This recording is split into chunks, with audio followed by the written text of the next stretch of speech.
Welcome back, everybody. The virus was devastating, and at its worst, it was severely debilitating, and at times it was deadly. And when a vaccine was finally discovered, people filled the streets cheering, and that was because of polio. Leon-Bibb has seen the impact of both viruses, the coronavirus and polio, a pandemic parallel, you might say, for which he is sure now we will one day ourselves fill the streets again with our own celebration.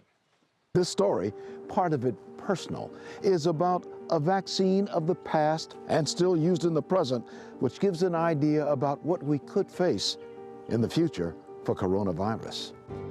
If you were born after the mid-1950s, you may not fully understand the enormity of the polio epidemic. But the vaccine road traveled in the past is probably similar in some ways to the road today. Polio was contagious and terrifying. It could lead to permanent paralysis, even death. In the 20th century, it spread, and within a matter of hours could render a healthy person to a life of paralysis with excruciating pain.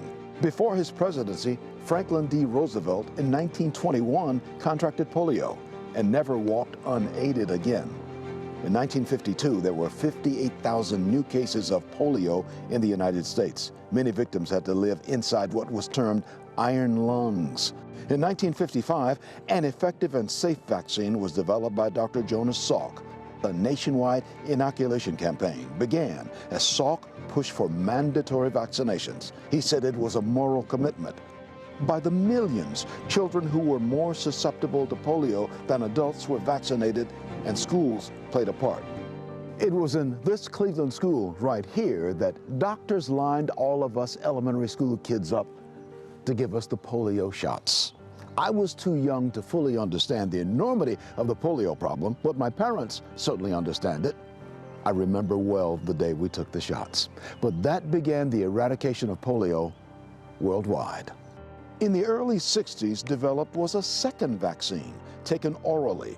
It was less expensive and more effective.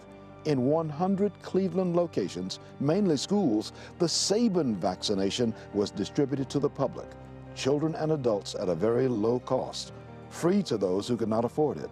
Today, medical science targeting coronavirus remembers the routes traveled by Salk and Sabin.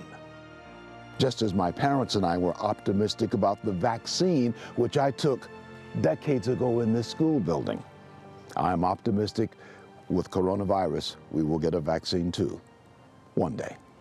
For 3 News, I'm Leon-Bibb.